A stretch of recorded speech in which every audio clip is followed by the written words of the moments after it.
we really have to start thinking very hard about what the impact of the data-driven version of AI is and how we can become a part of it. We should be talking about digital literacies in terms of how people engage with this technology, and everybody is impacted, even those that don't exist as data points, because they don't exist as data points. You don't want to have millions of court cases. You don't want people to die. You don't want people to sit with serious mental health issues.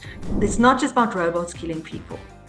It's a lot more subtle than that, but a lot more dangerous at the same time. And it's happening, it's here, it's the biggest threat to safety and security globally, and it should be taken very, very, very seriously. Welcome to the Regulating AI podcast. Join host Sanjay Puri as he explores the dynamic and developing world of artificial intelligence governance. Each episode features deep dives with global leaders at the forefront of regulating AI responsibly, tackling the challenges using AI can bring about head-on and enabling balance without hindering innovation. Welcome to Regulating AI, the podcast that brings global, diverse voices together to discuss fair and responsible AI regulation worldwide. I'm your host, Sanjay Puri, and today we have the privilege of speaking with Professor Emma Ruttkamp-Bloem, a leading figure in AI ethics and policy. Emma is the current chair of UNESCO's World Commission on the Ethics of Scientific Knowledge and Technology and a member of the UN Secretary General's advisory body on AI. She played a pivotal role in drafting the UNESCO recommendation on the ethics of AI, which was adopted by 193 member states in 2021. With her extensive background in philosophy, ethics, and AI policy, Professor Ruttkamp-Bloem brings a wealth of knowledge to our discussion. Welcome to Regulating AI, Emma. We are honored to have you with us. Thank you for having me. We have a global audience. Our audience is, made up of policymakers in the US and Europe, across the board, think tanks, entrepreneurs, AI passionate folks, etc.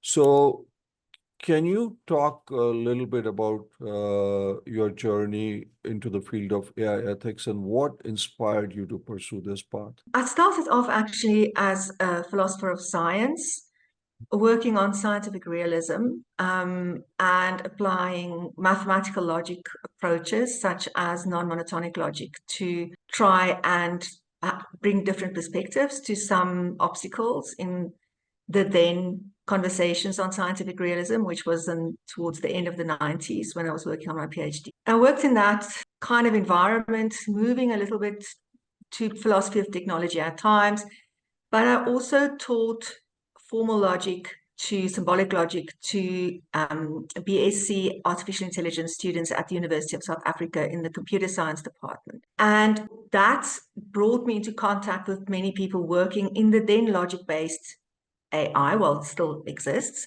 but that was the main approach to AI in those years.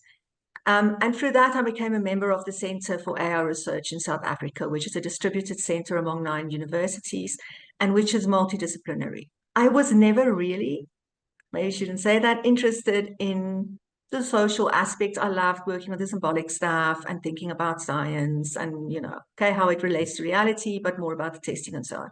But then when the data-driven boom happened, and different people will give different dates, but, let's say here it happened, it really started making an impression on me towards 2011, 2012. I started realizing that being on this side of the world in South Africa, we really have to start thinking very hard about what the impact of the data-driven version of AI is and how we can become a part of it. We were already, because there were people working at the center in this area, but thinking more generally in terms of vulnerable populations and also thinking in terms of jobs, because I'm also head of department in philosophy at University of Pretoria, and I take seriously that I have a responsibility to think about the careers of my students. So I started the research group in ethics of AI. I got involved with UNESCO. They came across my name at the center, and one thing led to another. I'm very much involved in policy work nowadays. I do very little in philosophy of science, pure philosophy of science, hoping to go back to that at some point, but at the moment, very much focused on machine ethics issues and policy issues. Wow, that's a pretty wide area that you've covered. Emma, one of the things that we try to do on this podcast is really get some global perspectives. I'm based in Washington, D.C. You are in South Africa. People talk a lot, and we're going to have this conversation today, but not too much conversation happens about the global South. And I'm really hoping that we have that conversation because we have it becomes a US-centric or a EU-centric in many cases conversation, especially about AI and AI regulation. So really, we are very, very thrilled to have you. Now, you talked about your role at UNESCO. For our audience that is not familiar, can you explain the significance of UNESCO's recommendation on the ethics of AI? And how is it shaping the global AI governance? I think it's one of the most important documents that we have as guidelines in terms of thinking about global governance of AI at the moment. And I say that because it was the first global approach to thinking about what AI ethics should be, involving when I think about the ad hoc expert group that drafted this, we were 4 people out of each of the 6 regions of UNESCO, and from all walks of life, different backgrounds, different age groups, different genders, different career paths, and this is what UNESCO stands for. So it was a really truly global conversation, firstly, which is really important, which had not happened at that time. And secondly, what is important is that it did not give, at that time, around 2020, 2021, there were a lot of, hundreds, literally, of guidelines with values and principles and nothing else. The recommendation includes policy actions. The biggest part of the recommendation is on policy actions and how to concretize the principles, which are already putting the values in more concrete terms. And that is a really important contribution because we focus on different sectors to explain what is needed in the main sectors that we identified, such as labor, such as gender, such as the environment, which were also at that time, the environment was not something that had been highlighted in AI ethics conversations. And then maybe the last thing that is really important is that UNESCO, from the beginning, committed to support member states in adopting and implementing, well, not adopting, but in implementing the recommendation. Because what we realized, because of the intercultural conversations, was that obviously different member states will be at different stages of readiness to implement the recommendation. And it is in that kind of realm that one has to be really culturally sensitive, and one has to think about very, very widely about what kind of factors could possibly affect a readiness status. We defined that as a moving status on a continuum of dimensions. And UNESCO developed then the readiness assessment methodology, which is a tool that member states can use to determine the readiness at a given stage. And then also there is an ethical impact assessment tool, which is very far from just a tick box exercise. So it opened conversations. There was a global forum of AI that UNESCO hosted and organized in Slovenia in February this year. And it is very clear that member states across the world are thinking very hard about, the conversations that opened up around the recommendation. And there are, let's say 50 to be safe, but I actually think it's closer to 60 member states that have already gone through the readiness assessment exercise, which I think is something to be very proud of. Wow, so 60 states have already gone through this exercise. That's very impressive. Yeah, sorry, go ahead. May I add one thing? I just want Yeah, to say sure. one more thing. And Mhm. what is also exceptional about the recommendation is that it included a value that is not a typically Western value for the first time. And that is the value speaking about living. I actually now forget about in the end what it came out to after the negotiations, but it is about living a life of value in a relational way. So understanding that the notion, and this doesn't only come from Africa, it comes from the East as well, but the notion that I am because we are. So whatever happens impacts every person on the planet. And this was something that was not so easy to work into the recommendation and to keep there. But in the end, it stayed there, and we are very proud of it. So for the first time, you got culturally, sensitive impact into this readiness assessment. So there is now an ethical readiness assessment tool that is available, so to speak, for countries, Emma. This is for our listeners to know. That is very, very good. And we want to later on talk a lot more about culture, because that's something of great interest to our listeners. But Emma, as the chair of ComEst, what do you see as the most pressing ethical challenges in AI development and deployment, if you were to list some for our listeners? Not a very easy question, but I have to say that in the domain of AI, which has to be understood, is that whenever we say ethics, we think in terms, we are saying politics and we are saying society. Mm-hmm. So for me, the biggest threat is the widening of the inequality gap. It is easy to say that no one should be left behind. As things stand at the moment, millions of people are going to be left behind if we don't get our act together. So, and one of the reasons, there are many reasons, obviously the power play that in the end, steers what happens in terms of AI technology. There is the business model that steers AI technology that is focused on modification of data for profit, but it's focused on geostrategic power balances as well. And it has the extra layer of bringing the private sector into these kinds of relations, which is new, but which keeps on happening with emerging technologies in climate, in space exploration. It's everywhere now. Quantum computing, we have to find ways to deal with this. But the most important driver of this for me is actually the way in which people talk about bias in data sets. They talk about it as if there is something, as if this is a deviance from the norm, and the norm is a neutral data set. There is no such thing. We are using human data. Humans are biased beings. So there is a political codification in any data set.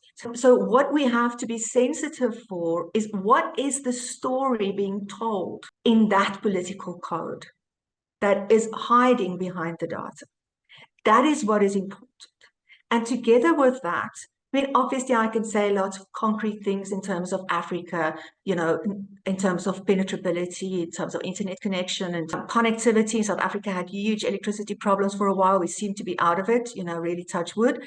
But so I can say stuff like that, and it is important. And I really think that connectivity should be a basic human right in the era in which we live. But what is also important is that we think about bias in the right way, and then that we fight with everything that we have the exclusion of the global south from global conversation on AI. It has been addressed in various ways. I mean, I gave UNESCO as an example.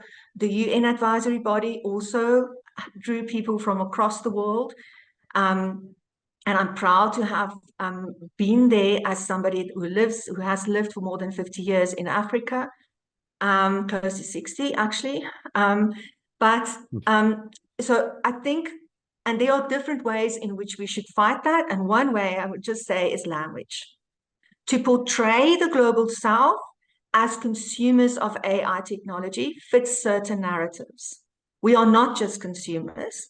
we are also producers of this technology, and we have the right to be producers of this technology. For me, that's the biggest issue. There are other issues. I must say one maybe that's really important is access to training in STEM disciplines and the gender imbalances as far as that is concerned across the world, not just in the global south. It's very go and do a gender check in Silicon Valley, in the big tech companies, and you will be astounded, or a diversity check. So those things are also really important. But yeah, so let me stop. I mean, there are many, but those two for me are the most important ones. So you touched on some very, very important topics, Emma, and hopefully we can get into it a little bit. One is your worry about millions of people getting left behind, as you said, about Global South, not being in the conversations. Obviously, as you said, there are some challenges, and we want to talk a little bit about that. But do you think now, so I'm going to address that topic, and then you talked about the geopolitical nature, and we have a lot of, we've had senators, members of Congress, etc., that come on our show from the U.S. and around the world. So I want to touch on that topic too, because that's become a very, very important issue in the U.S. at least. But talking about the Global South, and this is for, talk to our listeners in the US and Europe who are maybe, not as familiar. Aren't those conversations now being held at places like G7, G20, even at Davos and others? So do you see more needs to be done? And when you say Global South, is there a voice for Global South per se? Because Global South, if you were to ask an American what is Global South, they couldn't tell you in many cases what is the Global South. So, okay, so let's say there is the Global South. Should they have a unified voice? And then the other thing is, what else can be done, according to Emma, to get the voice of the Global South in these discussions so that millions of people don't get left behind? So this is for our audience that, we have members of Congress who listen, we have their staff who listen. So this would be a chance for you to tell them. Do you think there's more openness towards these kinds of conversations at the fora that you mentioned? But there can never be enough openness because there is a huge deficit. So we have to make up for time that has been lost. And, we can speak the rest of the day for why the time has been lost, why the Global South is excluded. But maybe, let's not focus on that too much, although it really plays a role in terms of the business model that at the moment drives AI technology, which is something that, from my point of view, should change very fast. And even if it only changes in the Global South, because you know what? In the next 20 years or so, if you look at the World Economic Forum statistics, a very large part of the population of the world will be African. We are changing the world in which these young people will live and in which they will make decisions. And they have a right to be taken seriously, and we had better take them seriously, quite frankly. So for that reason, I think we can never have enough. I don't think it should be a unified voice. The situation in Africa is not the same as in Latin America, is not the same as in parts of Asia. And also, even just on the African continent, I mean, we have huge differences. We have, literally hundreds of thousands of dialects. We have different cultures. We have different economic situations. We have different political situations. But we can speak with one voice if we have to. And I don't think it's a unified voice. I think it is voices that should be heard. And it's really important also, if we think in terms of something that's also important from a COMEST point of view, for instance, is digital literacy, but we should be talking about digital literacy. There are different approaches, different ways of making meaning or of meaning making in terms of how people engage with this technology. And everybody is impacted, even those that don't exist as data points, because they don't exist as data points. So so we not unified, change the language, get everybody involved, and listen, because you know what? We have a lot to offer. we have a lot to bring, and there's a lot of innovation happening on this side of the world, and a lot of really hard thinking in terms of governance that would enrich current conversations that might become a little bit monotone if it's just the same people saying the same things over and over again. That's helpful. I want to touch on another important point that you brought up is language. The current language of AI to a large extent is English because it's coming from Silicon Valley, from the US. Now, to a certain extent, let's just say in Europe with Mistral and a few others. How important is for our listeners is language, whether it's from a cultural issue or just bringing people along because I have had Europeans who are afraid their entire cultures, like in Finland and others, are going to get left behind and get wiped out because if AI just becomes a language of English. But Africa has, as you said, so many different dialects. So tell our listeners, why is language important from a cultural and from an AI standpoint? From a cultural point of view, because it's about values. It's about the way in which life is approached. We express our culture in our language. If you think about, people say French is very, very idiomatic. Okay, what does that say about the French way of living? So it carries over to how you find yourself in the world, how you experience your world, and how you navigate the world that you find yourself in, and how you try to shape it in ways that you can deal with. So it is exceptionally important. And unfortunately, this issue is obviously exacerbated. I share the concern of countries like Finland, but it's exacerbated on this side of the world because it goes hand in hand with being invisible, with data poverty, with not having access to maybe the necessary levels of compute. So it is exacerbated. So in terms of language, in terms of values, language, in terms of culture and values, language is really important.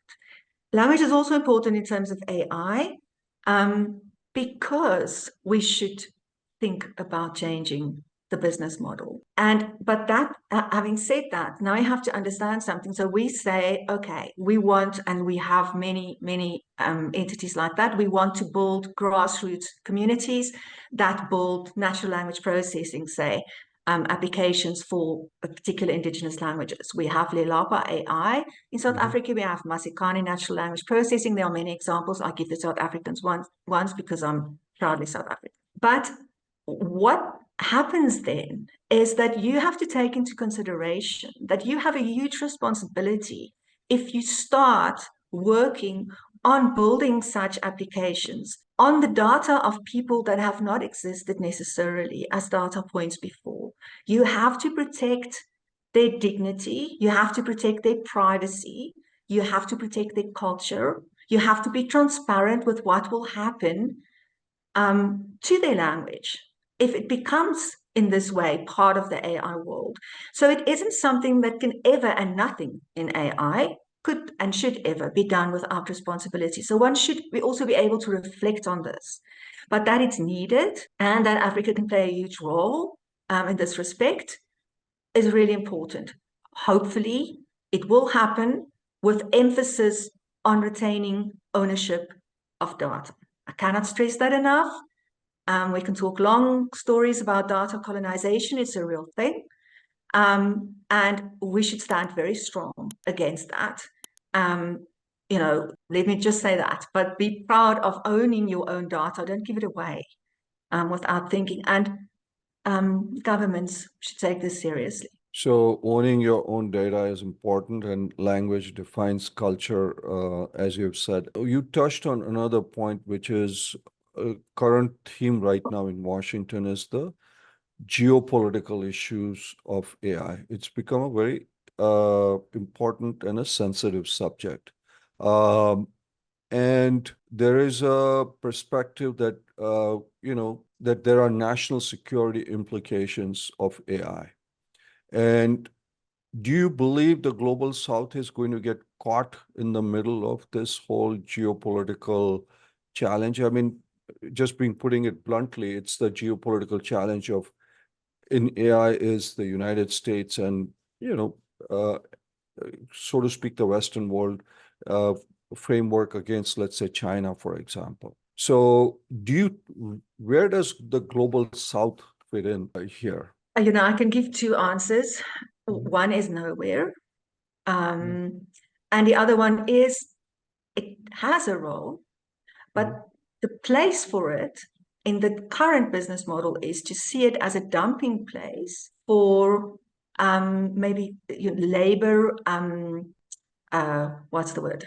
Attitudes. If you think of the so-called ghost workers of AI, if you think of all the people driving the reinforcement learning aspects of generative AI, who are living in very bad conditions, who are not treated according to international labor law. The AI business model needs a dumping site in that sense. It needs a place where it can go to get cheap labor to do things fast. And one should maybe not say that, but one should actually shout it from the rooftops because that is what it is. That's the truth of it. So if you think in terms of geopolitical concerns and you think about national security issues, and you think about also, of course, data sovereignty and sovereignty of states, all of those concepts are in a sense, and it's frightening to say this, but are in a sense up for grabs. We should protect the national sovereignty of states, but we should retain the ability to get together to address global issues. And one such issue is the use of AI in the military domain in general. It's not, robots walking around with guns. It's much more subtle, much, much more subtle. That's why we need voices from the global South so that we can ensure that we are not nowhere in this power play, and that we can change it, that we can disrupt it.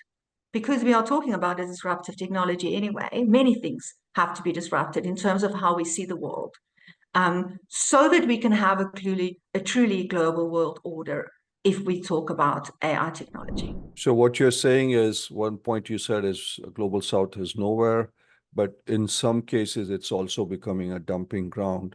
And I think, Emma, what you were referring, so that our audience can understand, is that whole controversy of where labor in Africa has been used for data labeling and things of that nature, especially when they've had to deal with some really horrible data applications that really could cause mental stress and those kinds of things. Emma, you brought up a point of military applications. So I want to just follow up on that point is, what are your thoughts on the ethical implications of AI in military applications? Okay, that's also something that I can talk about for the rest of the day. But let's, of course, the ethical implications are also political implications. The ethics of AI is the politics of AI. We have to understand that. The biggest concern for me is the problems around transparency and the power that the different guises of surveillance, of digital surveillance, and the different roles that misinformation can play. So yes, we one big topic is the lethal autonomous weapon systems, and big concerns around should basically mathematical algorithms be allowed to kill people. And we can have lots of conversations about that. And would there be fewer mistakes than humans would make, no feelings of guilt, all of those things, really important. But we miss what is happening in front of our eyes. And it's not just cybersecurity.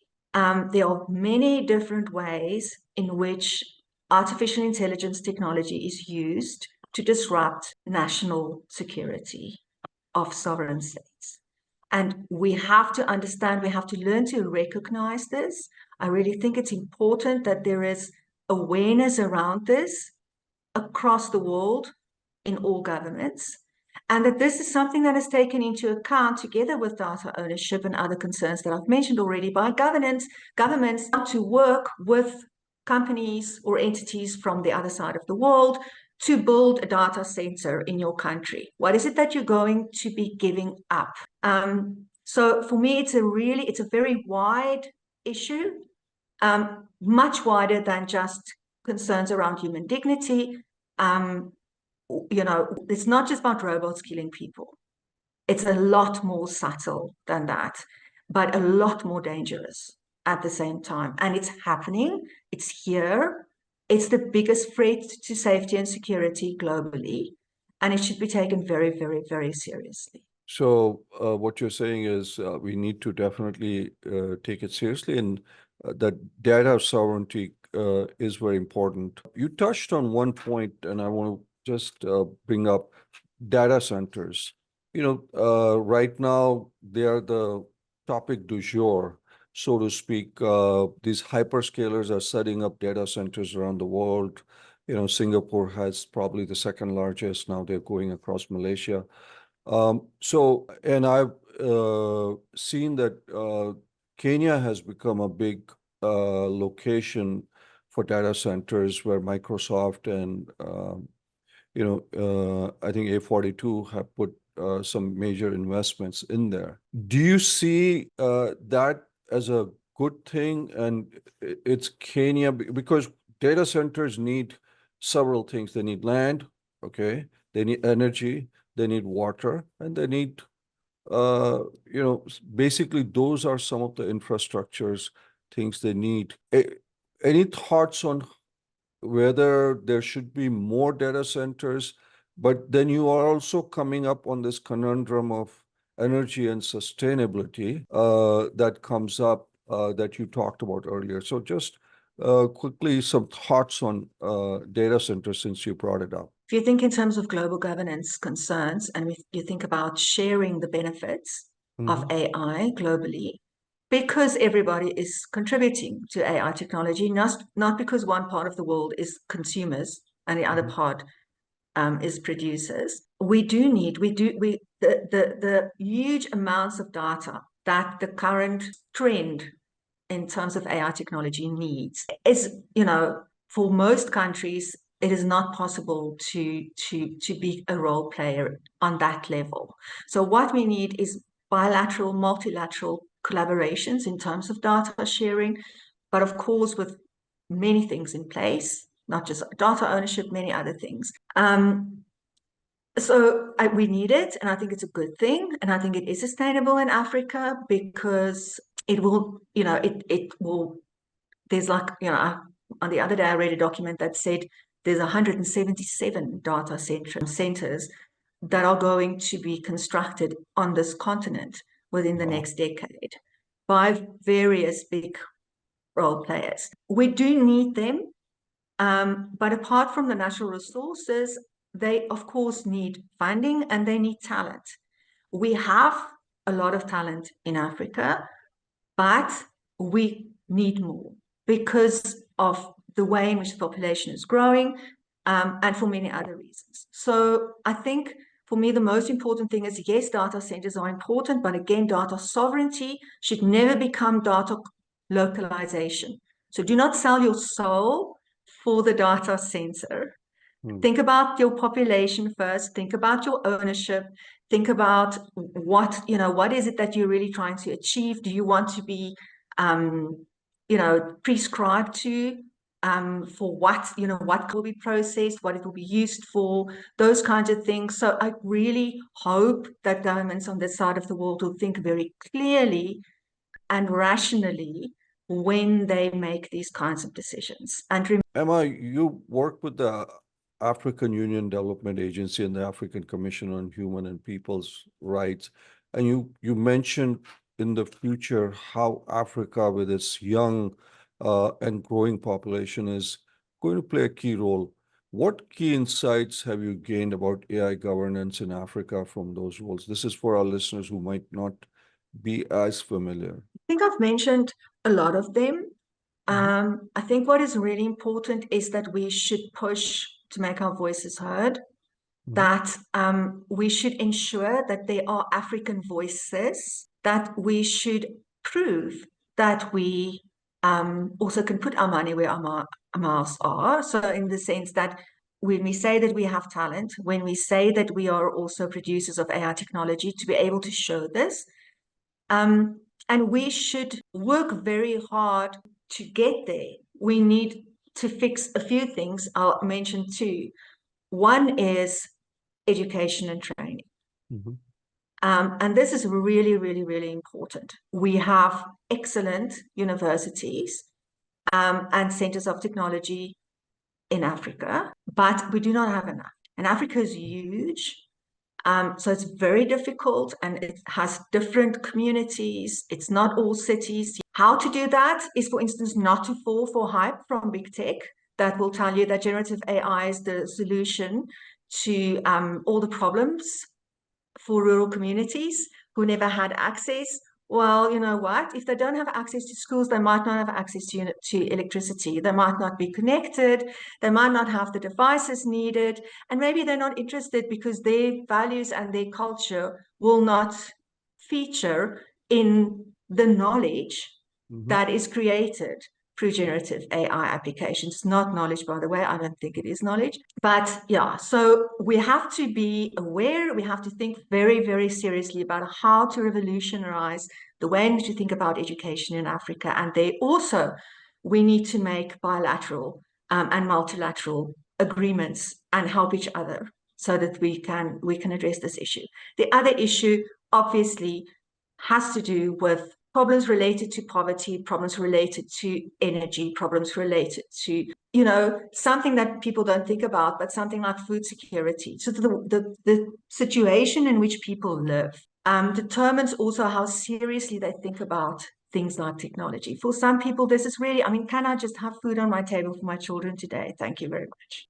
So we have to understand that also, and we have to address those kinds of issues. And in that context, really think about connectivity as a basic human right for Africans. So you made some very important points. Education, training. You talked about, obviously, poverty, food security.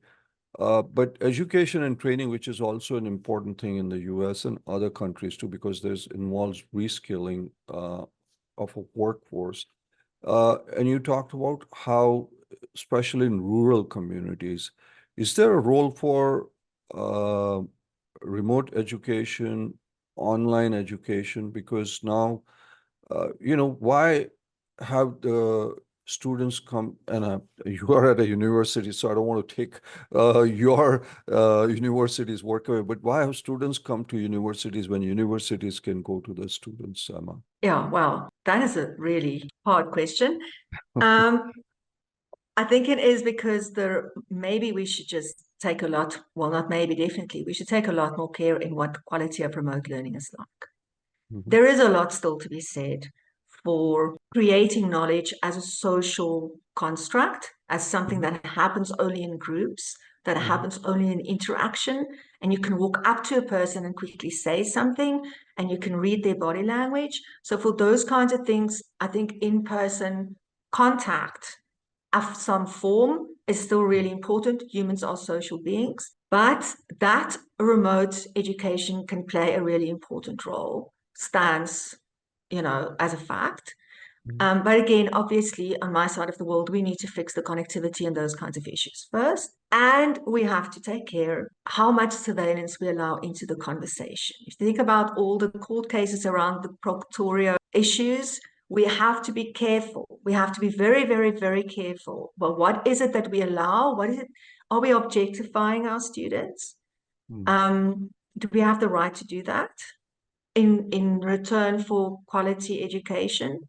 So none of these issues are just simple issues that we could just say, yeah, this is the solution. AI for good. This is the way to go.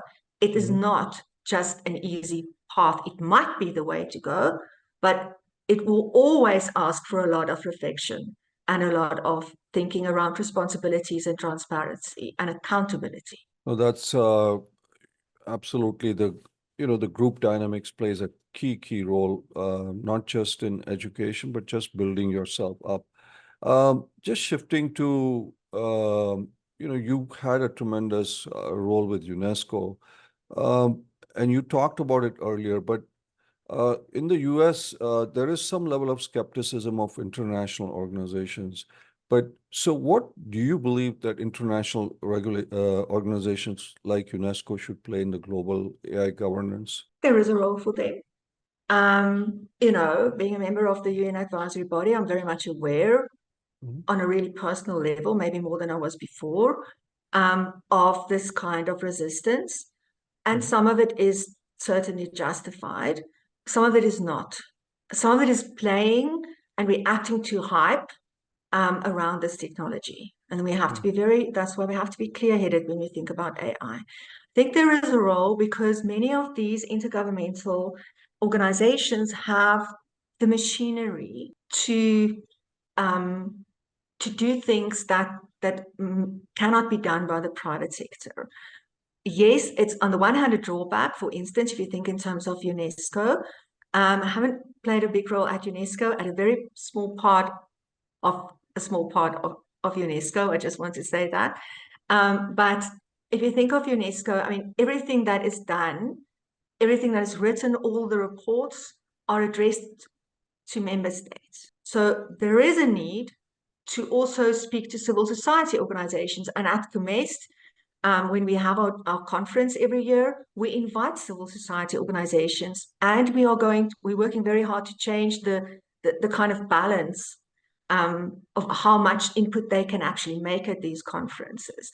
So, but again, those kinds of entities have sometimes a lot of what is already needed to make changes in how they work and to reach out to many more people at once than can maybe be done by just one private sector entity or one civil society organization.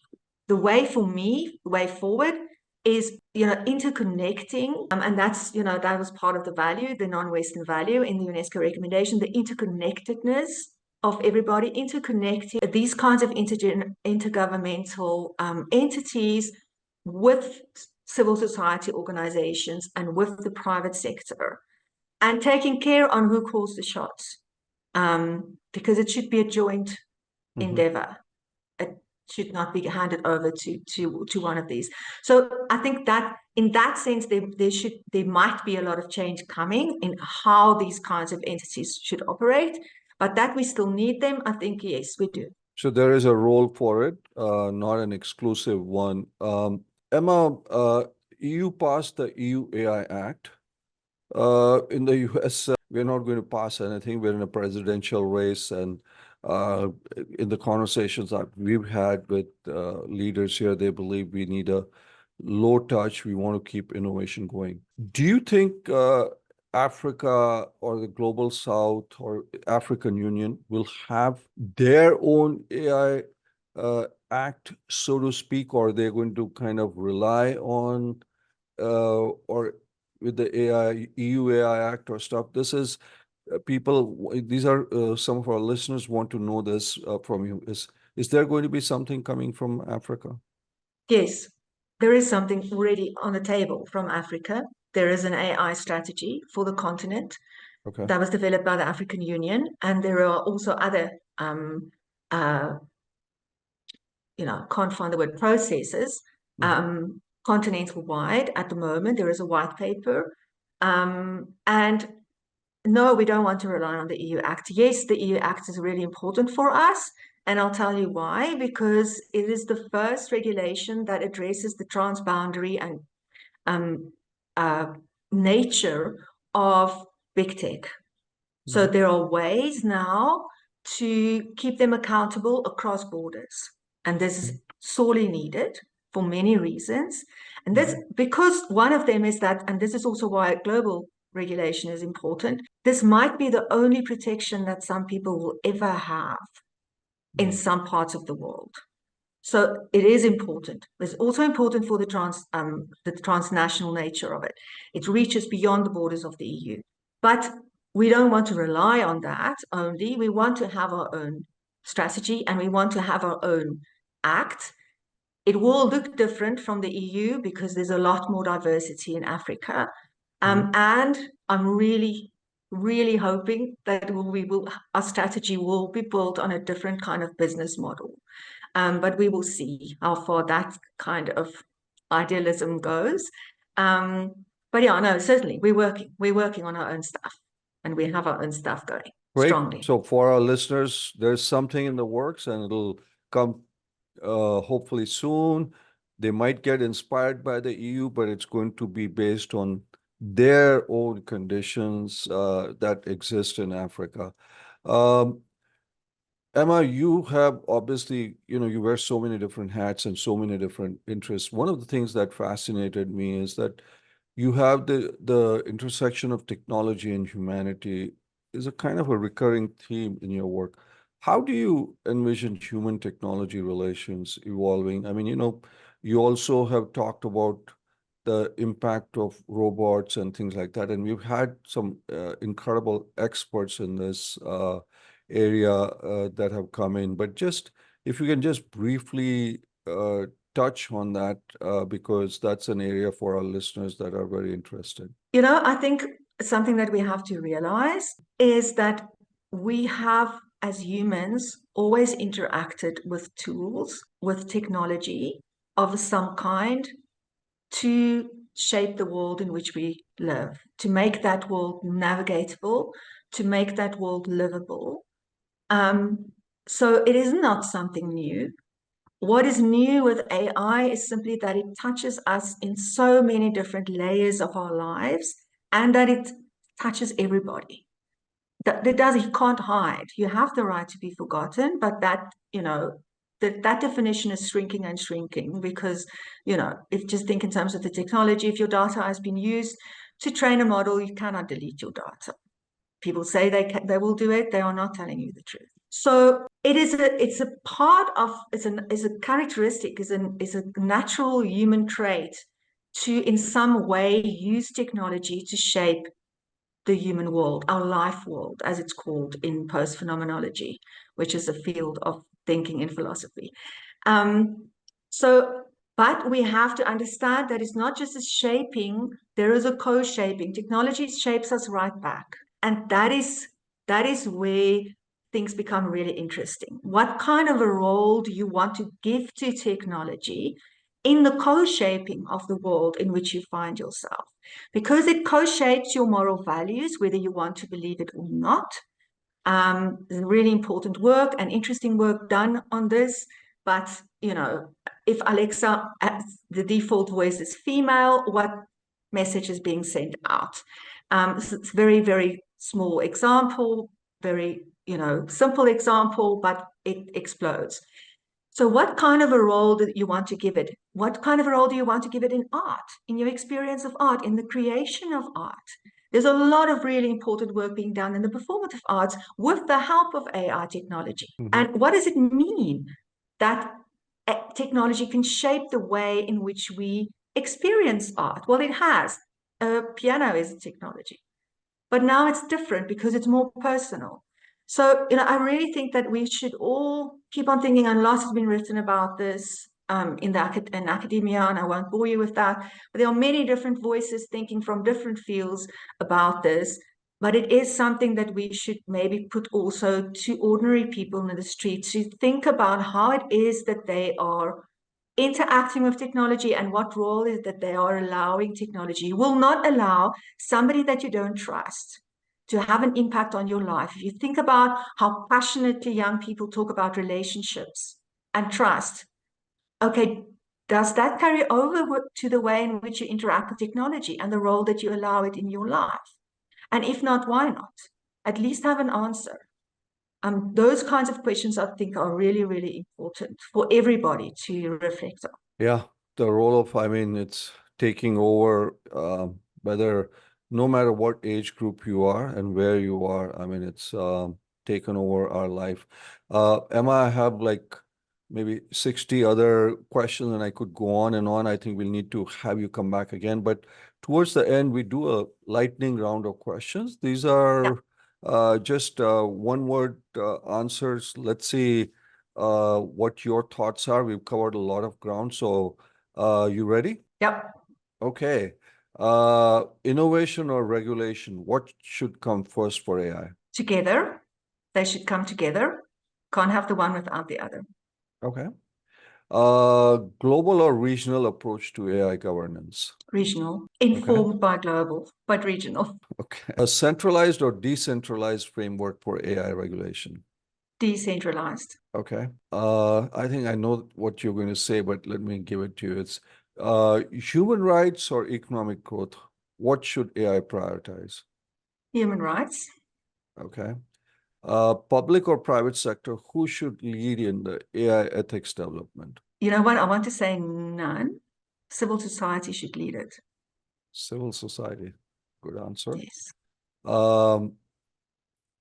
Should there be universal or culturally relative AI, Emma? Both. Okay. Should there be transparency or performance, which is more crucial for AI systems? Transparency. Okay. Precautionary or permissive approach to AI development? Precautionary. Okay. Final one, what do you think? Will it be cooperation or competition that will drive global AI development? Afraid it will be competition, but it should be collaboration. Okay. That's fantastic. Emma, finally, for our global audience, as I said, we've covered a lot of ground and there's so much more I wanted to cover. Can you give some, action items, some thoughts? What gives you hope for AI governance? What are the areas you are most concerned about? But some action items that our audience can take from this very, very important conversation we had today. Let me start from a high level. I Mhm. think we should take a lot of care to not be taken up by some of the current false dichotomies in the narrative around AI, ethics versus safety, harm versus risk, innovation versus regulation. And the reason why I make the choices that I made in this lightning round of questions is because the only sustainable AI technology is responsibly deployed and, well, designed first and then developed and deployed and used AI technology. We want it to be sustainable. If you want to talk about AI for good, you don't want to have millions of court cases. You don't want people to die. You don't want people to sit with serious mental health issues. You want to think about intergenerational justice. You want to have a better world. So that is why the one is necessary for the other. And these false dichotomies, think whose conversations are you furthering when you fall for them? And then moving down to every person. If you think back to the Enlightenment there's difference, but depending on who you speak to, but 1600s, 1700s, to try and satisfy everybody. The slogan for the Enlightenment was, have the courage to think for yourself. And that is more true than ever. Engage with AI technology, embrace AI technology, but think what it is that you are embracing, how you are allowing it into your life, what it is that you allow it to do, and what you should not allow it to do. I think I can go on, but maybe. Well, so I think there are some great action points. Embrace the technology, allow it, but think for yourself and see what it can do for you. Great points. Thank you, Emma. Really, those invaluable insights are just incredible. Your work really, the intersection of philosophy, ethics, and AI policy, especially bringing the views of the global South, the diverse cultural values and human rights was very, very enlightening. And as we continue to navigate the rapidly evolving landscape of AI, voices like Professor Ruttkamp-Bloem's are essential to ensure that our approach to regulation is both comprehensive but nuanced. So to our listeners, thank you for tuning in to Regulating AI. Until next time, this is Sanjay Puri. Keep exploring the critical questions surrounding AI governance and its impact on our shared future. Emma, thank you so much. This was fabulous. Like I said, I could have gone on. There's at least 20 other questions I had, but thank you for being on the podcast. Thank you for the conversation.